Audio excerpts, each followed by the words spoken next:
हाँ जी, very good morning dear students. हम लास्ट टाइम एल्डिहाइड और कीटोन के चैप्टर में सेल्फ एल्डोल कॉन्वर्सेशन पढ़ रहे थे। तो उसमें हमने aldol self aldol conversation, actually मैं पहले थ्रेड पकड़ लूँ कि क्या हम लास्ट वीडियो में पढ़ चुके हैं, तो फिर मैं आगे का टॉपिक आपको करवाता हूँ। तो लास्ट वीडियो में बेटा हम सेल्फ एल्डोल कॉन्वर्सेशन पढ़ रहे थे। तो मैंने दो एग्जांपल उसमें सेल्फ एल्डोल कॉन्वर्सेशन में करवाई थी आपको। एक करवाई थी self aldol conversation between two molecule of acetaldehyde, और दूसरी करवाई थी टू मॉलिक्यूल्स ऑफ एसीटोन या प्रोपेनोन। तो एक और एग्जांपल मैं सेल्फ एल्डोल कॉन्वर्सेशन की आपको अभी बता देता हूँ।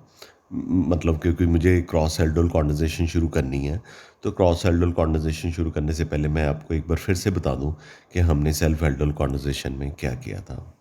ये जो मॉलिक्यूल है एसिटोफेनोन है, तो इनके दो मॉलिक्यूल्स हैं। आपने इसको इस तरह से लिखना है, इस तरह से लिखना है कि एक सी डबल बॉन्ड हो और जो CH3 है वो दूसरे मॉलिक्यूल की तरफ हो, और जो दूसरा मॉलिक्यूल आपने इस तरफ लिखना है कि उसका सी डबल बॉन्ड हो बेंजीन के साथ तो है, लेकिन सी डबल बॉन्ड हो इस तरफ ना हो CH3, मतलब दोनों को इन्वर्स करके लिख देना। क्योंकि आपको मैंने बताया था सेल्फ एल्डोल कॉन्वर्सेशन में कार्बोनिल ग्रुप का जो ऑक्सीजन है उसकी इलेक्ट्रोनेगेटिविटी ज़्यादा होती है, तो जो बॉन्ड होता है वो ऑक्सीजन के ऊपर शिफ्ट कर जाता है। जब बॉन्ड ऑक्सीजन के ऊपर शिफ्ट करता है तो ऑक्सीजन पे नेगेटिव चार्ज आ जाता है। वो नेगेटिव चार्ज नेक्स्ट एस्टोफिनोन का जो मॉलिक्यूल है, नेबरिंग मॉलिक्यूल, उसमें से अल्फ़ा हाइड्रोजन को एब्स्ट्रैक्ट कर लेता है। तो अल्फ़ा हाइड्रोजन O के साथ लगेगा तो क्या बन जाएगा, OH बन जाएगा। फिर मैंने बताया था कि जब ये बॉन्ड ऑक्सीजन पे शिफ्ट करता है तो कार्बन पे कौन सा चार्ज आ जाता है, पॉजिटिव चार्ज। उस पॉजिटिव चार्ज पे CH2 के साथ ये जो बॉन्ड है यानी कि नेगेटिव चार्ज है वो इस पॉजिटिव पे अटैक कर देगा। अब हमारे पास क्या आएगा, हाँ ये है कि जो पिछली दो सेल्फ एल्डोल कॉन्वर्सेशन कराई वो डिल्यूट सोडियम हाइड्रोक्साइड और बेरियम हाइड्रोक्साइड की प्रेजेंस में करवाई। ये इसके लिए जो बेस यूज़ कर रहे हैं वो सोडियम इथोक्साइड यूज़ कर रहे हैं एस्टोफिनोन में। ये बेंजीन वाले मॉलिक्यूल हैं, एरोमेटिक जो है कीटोन है जिनकी हम सेल्फ एल्डोल कॉन्वर्सेशन कर रहे हैं। तो जब HO के साथ अटैच हो जाएगा, बॉन्ड बन जाएगा, तो हमारे पास आ जाएगा बेंजीन C के साथ OH, बेंजीन C के साथ OH, C के साथ CH3 भी है। इसको नीचे की तरफ ले आइए। नीचे की तरफ इसलिए क्योंकि इस पूरे मॉलिक्यूल के इस पूरे पार्ट को हमने इस कार्बन के साथ अटैच करना है, तो यहाँ पे जगह बनेगी तो फिर ही है ना, नहीं तो इसको नीचे लेके जाना पड़ेगा तो देखने में थोड़ा ठीक नहीं लगेगा, या आप कह सकते हैं कि आदत नहीं है देखने की एग्जामिनर्स को, ये भी हो सकता है। और एक और भी पॉसिबिलिटी ये होती है कि हमने इसमें से वाटर मॉलिक्यूल निकालना होता है, तो बेटर है कि ये जो CH2CO CH3 है वो इसी तरफ लगाइए ताकि हम बता सकें कि ये दो मॉलिक्यूल आपस में कंडेंस कर गए। अब हमारे पास आ जाएगा बेंजीन C के साथ OH, और ये CH3 नीचे लगा दिया, फिर CH2 को डेलिबरेटली HH करके लिख दिया है। फिर ये CO है, कीटोन ग्रुप है, ये बेंजीन है, इसको एल्डोल कह देते हैं।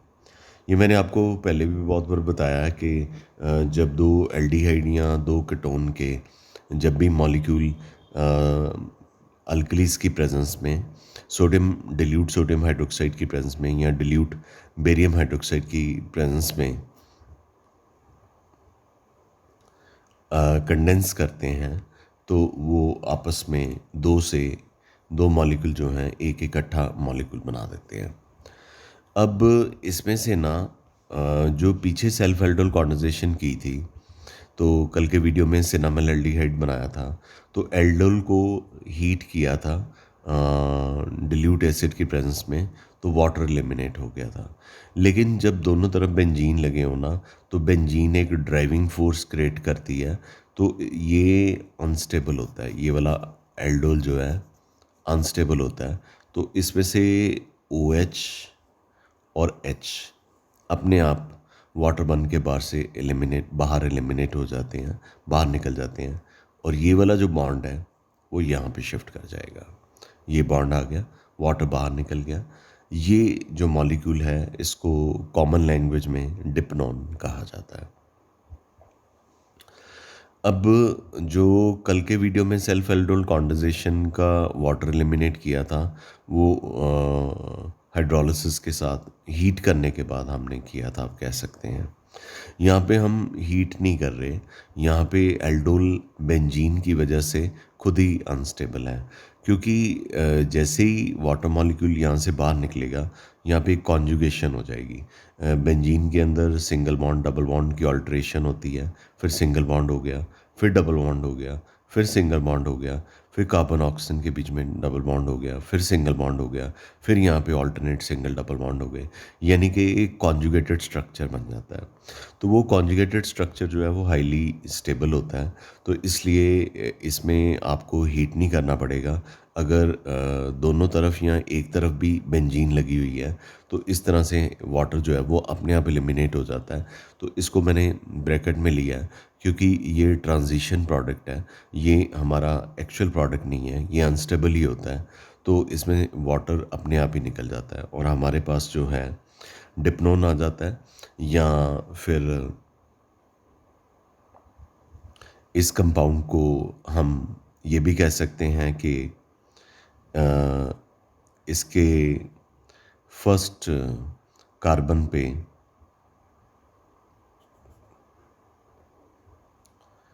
और फर्स्ट कार्बन पे और ये इसमें 4 कार्बन है, 1 2 3 4। तो इसमें नंबरिंग यहाँ से शुरू कीजिए।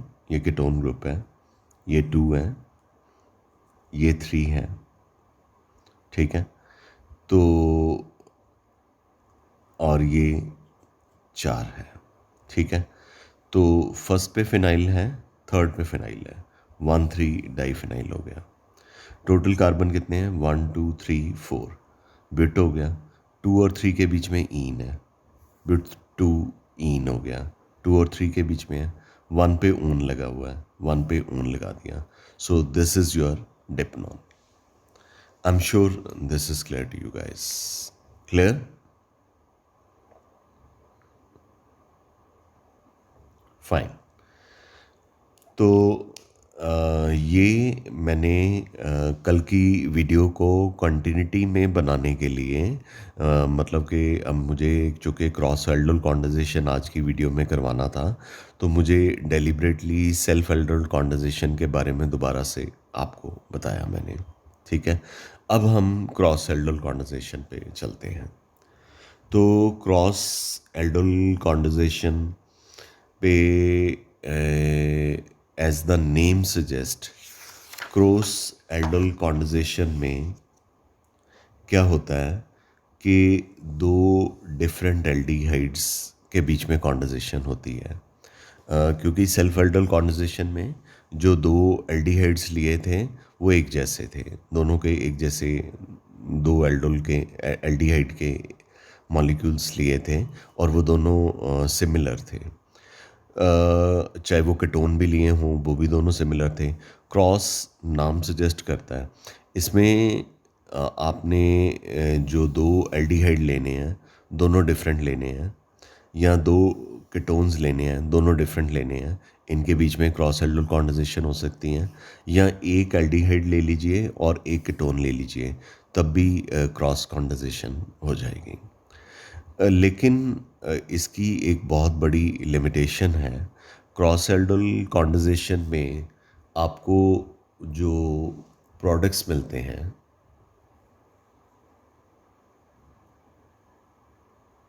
यस, क्रॉस एल्डोल कॉन्डेंसेशन में जो आपको प्रोडक्ट्स मिलते हैं वो एक नहीं, दो नहीं, तीन नहीं, 4 प्रोडक्ट्स मिल जाते हैं। तो आप खुद सोचिए कि 4 प्रोडक्ट क्रॉस एल्डोल कॉन्डेंसेशन में मिल रहे हैं, तो डेफिनेटली हमारे लिए इसकी कोई सिंथेटिक वैल्यू नहीं होगी। तो वो 4 क्रॉस एल्डोल कॉन्डेंसेशन के प्रोडक्ट्स जो हैं वो कैसे मिलते हैं, ये मैं आपको एक्सप्लेन करता हूँ। देखिए, इसमें एक इथेनॉल है और एक प्रोपेनॉल है। ठीक है, एक इथेनॉल है और एक क्या है, प्रोपेनॉल है। तो जब एक इथेनॉल और एक प्रोपेनॉल की कॉन्डेंसेशन होती है तो हमें 1 2 3 4 प्रोडक्ट्स मिल रहे हैं। तो ये 4 प्रोडक्ट्स कैसे मिलते हैं? ये जो पहला प्रोडक्ट है ना, उसमें क्या है कि इथेनॉल और इथेनॉल, जो पहला प्रोडक्ट है उसमें इथेनॉल और इथेनॉल की सेल्फ एल्डोल कॉन्डेंसेशन हो जाती है, तो ये प्रोडक्ट मिल जाता है। प्लस जो दूसरा प्रोडक्ट है उसमें प्रोपेनॉल के साथ ही सेल्फ कॉन्डेंसेशन हो जाती है, क्योंकि रिएक्शन कंडीशन तो वही है ना, डिल्यूट सोडियम हाइड्रोक्साइड। तो वो कहते हैं कि क्रॉस कॉन्डेंसेशन करने से पहले इथेनॉल और प्रोपेनॉल मॉलिक्यूल एक दूसरे से सलाह करते हैं, क्यों ना हम इथेनॉल और इथेनॉल की सेल्फ कॉन्डेंसेशन से एक प्रोडक्ट बना दें, प्रोपेनॉल से प्रोपेनॉल की सेल्फ कॉन्डेंसेशन से एक प्रोडक्ट बना दें। तो ये जो दो प्रोडक्ट्स आपको मिले हैं, सेल्फ एल्डोल कॉन्डेंसेशन की वजह से मिले हैं दो प्रोडक्ट, इथेनॉल और इथेनॉल की सेल्फ कॉन्डेंसेशन, प्रोपेनॉल और प्रोपेनॉल के मॉलिक्यूल की सेल्फ कॉन्डेंसेशन। जो तीसरा और चौथा प्रोडक्ट है उसमें क्या होता है कि एक बार प्रोपेनॉल का अल्फ़ा हाइड्रोजन ऑक्सीजन की तरफ माइग्रेट करके चला जाता है, और दूसरी बार आपने क्या करना है कि प्रोपेनॉल को इधर रख लेना है, इथेनॉल को इधर रख लेना है। तो इथेनॉल का अल्फ़ा हाइड्रोजन माइग्रेट करके प्रोपेनॉल की तरफ आ जाता है। तो एज ए रिज़ल्ट क्रॉस की वजह से भी दो प्रोडक्ट्स मिल जाते हैं। मतलब इन टोटलिटी हमें इसके कितने प्रोडक्ट्स मिल गए? इन टोटलिटी हमें इसके 4 प्रोडक्ट्स जो हैं वो मिल गए। तो डेफिनेटली मुझे फिर लिखना ही था कि यहाँ पे इसकी लिमिटेशन है। तो जो 4 प्रोडक्ट्स होते हैं उनको सेपरेट आउट करना बहुत ही डिफ़िकल्ट होता है। ऐसे 4 प्रोडक्ट्स को सेपरेट आउट करना बहुत ही डिफ़िकल्ट होता है, और इसकी कोई कमर्शियल या सिंथेटिक वैल्यू नहीं होती। तो फिर इसको क्या हम मॉडिफाई कर सकते हैं? यस, हम इसको मॉडिफाई कर सकते हैं। देखिए कैसे मॉडिफाई करेंगे। मॉडिफिकेशन में हमने क्या करना है,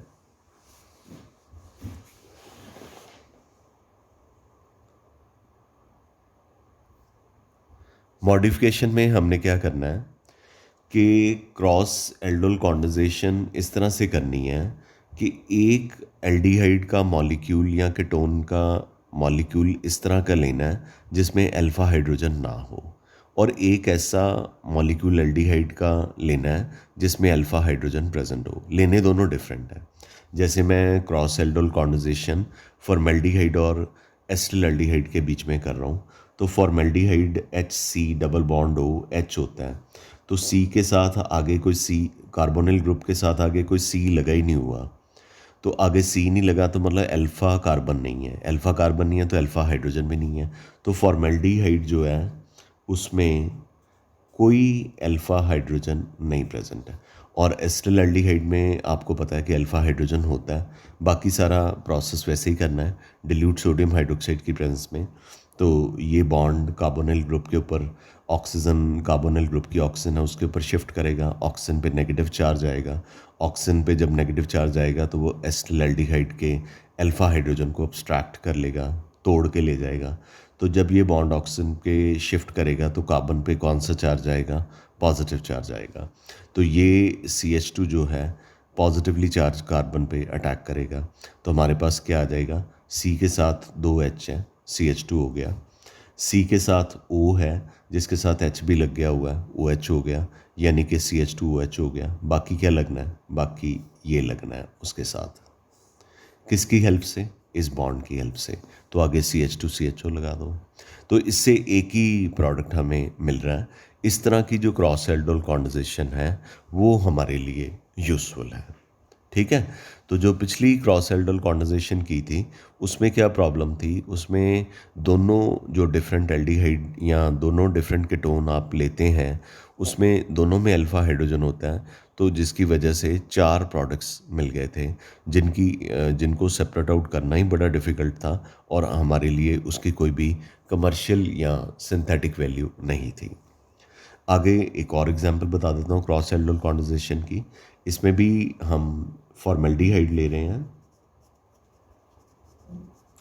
क्योंकि फॉर्मल्डिहाइड के पास कोई अल्फ़ा हाइड्रोजन नहीं है और ये एसीटोन है, इसके पास अल्फ़ा हाइड्रोजन है। जैसे मैं आपको बताता होता हूँ कि हाइड्रोजन O के साथ लग जाएगा, OH बन जाएगा, ये CH2 है, CH2 है, ये पूरा का पूरा इस कार्बन के साथ चला जाएगा, CH2COCH3। सबको एल्डोल बोलो, कोई प्रॉब्लम नहीं है। अगर आपने इसका यूपेक नेम लिखना है तो इसकी नंबरिंग यहाँ से शुरू करो 1 2 3 4, क्योंकि प्रेफरेंस सीरीज़ में कीटोन पहले आता है, कार्बन वाला ग्रुप है ना, और अल्कोहल बाद में आता है, और जो प्रेफरेंस सीरीज़ में बाद में आता है उसका नाम बदल जाता है। इसका अल्कोहल का नाम बदल के क्या हो गया, हाइड्रोक्सी, और ये कौन से कार्बन पे लगा हुआ है, चौथे कार्बन पे लगा हुआ है, 4 हाइड्रोक्सी, और 4 कार्बन है, ब्यूटेन हो गया, 2 पे क्या लगा हुआ है, कीटोन, ब्यूटेन 2 ऑन हो गया। लेकिन I would not insist upon this कि आपको इसका यूपेक नेम लिख के ही आना है। आप इसको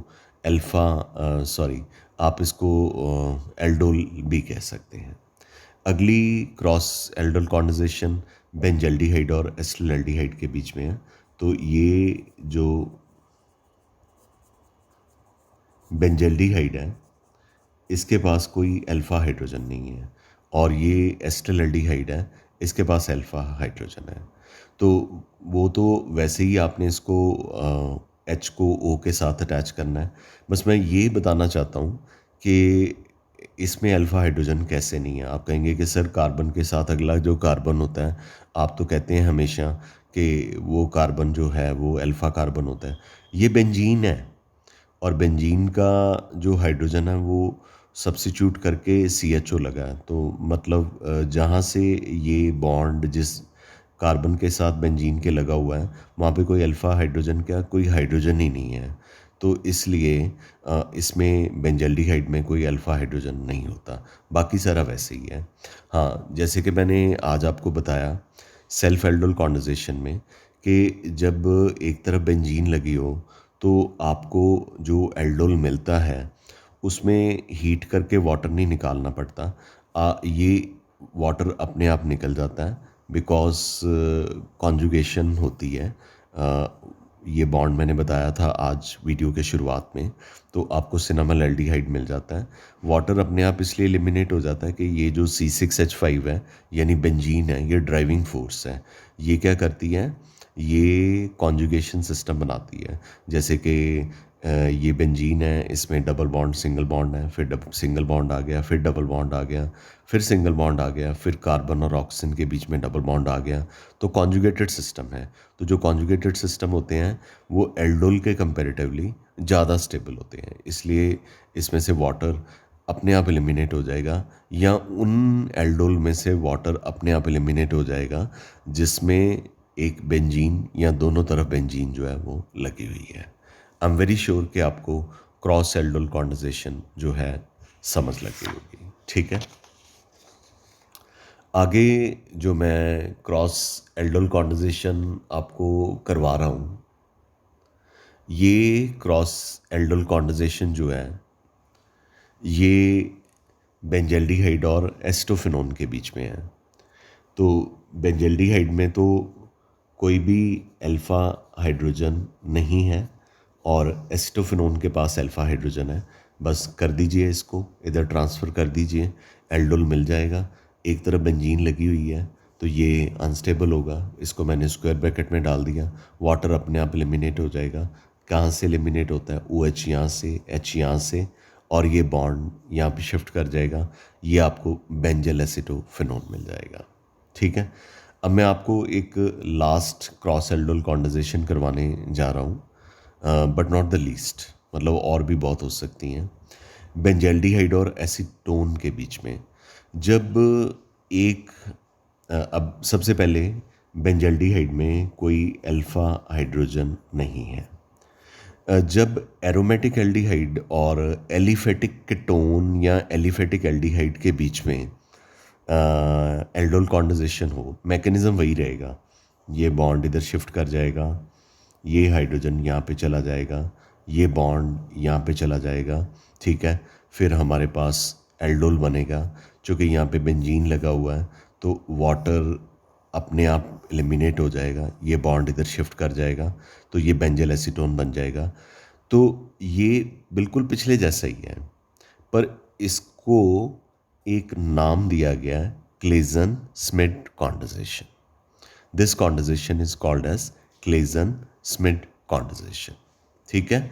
तो क्लेजन स्मिट कॉन्डेंसेशन के बारे में मैं ये बताऊंगा कि ऐसी base catalyse condensation, cross aldol condensation, जिसमें एक एरोमेटिक एल्डिहाइड हो और एक एलिफेटिक एल्डिहाइड या एलिफेटिक कीटोन हो, अगर इनके बीच में कॉन्डेंसेशन होती है तो इस तरह की कॉन्डेंसेशन को हम क्या कहते हैं, क्लेजन स्मिट कॉन्डेंसेशन कहते हैं।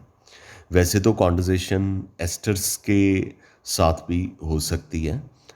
यहाँ पे अभी तक हमने सिर्फ एल्डिहाइड और कीटोन के बीच में करवाई थी, तो एस्टर्स के बीच में भी हो सकती है। तो ये इथाइल एसीटेट है, इसके पास अल्फ़ा हाइड्रोजन है। बेंजल्डिहाइड में कोई अल्फ़ा हाइड्रोजन नहीं है, नो अल्फ़ा हाइड्रोजन, इसमें कोई अल्फ़ा हाइड्रोजन नहीं है। तो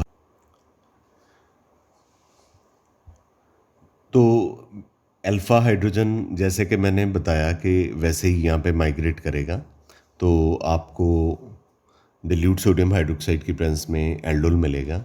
इसमें भी एक तरफ बेंजीन है, तो मतलब ये अनस्टेबल है, तो वाटर जो है यहाँ से एलिमिनेट अपने आप हो जाएगा, ये बॉन्ड इधर शिफ्ट कर जाएगा, तो आपके पास इथाइल सिनामेट आ जाएगा। तो ये एल्डिहाइड और एस्टर के बीच में कॉन्वर्जेशन है, ये इम्पॉर्टेंट है।